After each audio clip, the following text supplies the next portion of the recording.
Hey everyone, it's your boy Mitch. Now I know in the community, people give unpopular anime hot takes, which makes you raise your eyebrow and go like, "Don't nobody give a fuck your dumb ass thing. Give me this mother." you're about to raise brows at me because here are my top 5 hot takes.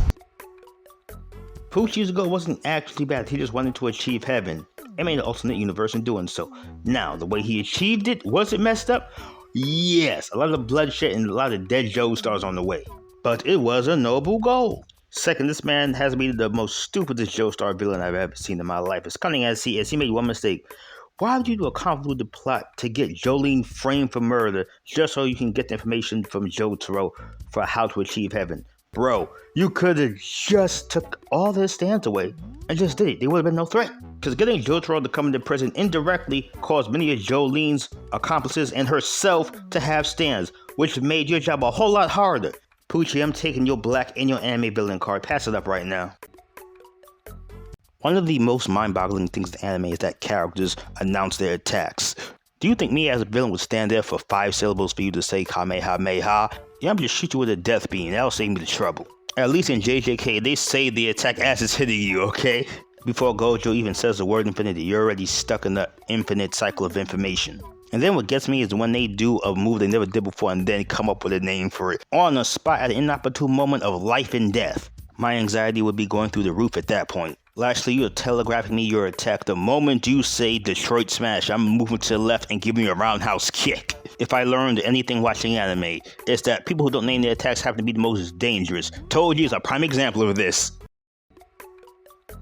I know this is too soon, but Gojo is to blame for all the events that went down in JJK. Hear me out, JJK fans. I'm not disrespecting the white-haired goat with light-skin energy.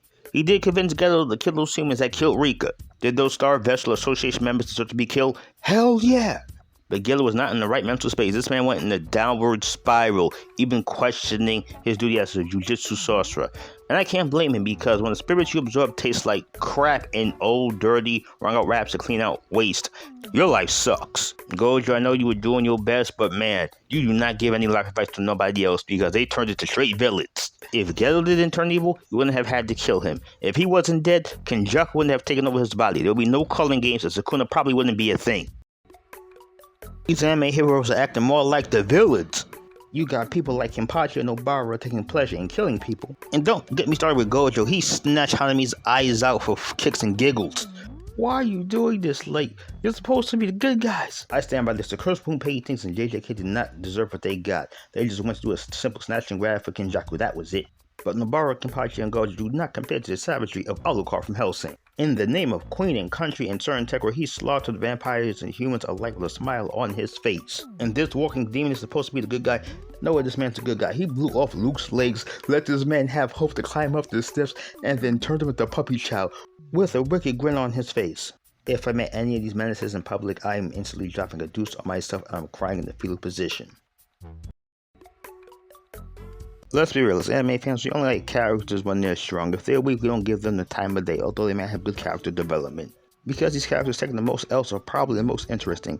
I'll use Renji as an example. He's one of my favorite characters in Bleach. Nobody really liked him because he was taking a whole lot of L's after L's after L's. But his courage and determination to stand up for what is right and say Ruki is why I respect him so much. Jogo's my next example. A lot of people call him weak, but it's like this. He got fighting people outside his weight class. You're lightweight, you're fighting heavyweights. Of course gonna stomp you into the dirt. Say you're late. He's a pretty interesting character because all he wants to do is just stand up for cursed spirits so they have independence and freedom. By killing the human race and making curses the dominant species, yeah, that's one messed up plan. And it makes his character a little more complex. And finally, Yamcha. Sorry as this man was, he knew one thing. He knew where he stood on the totem pole. That's why this man became a baseball star, because he was like, fighting aliens or robots and cyborgs is not my thing. I would just play it safe.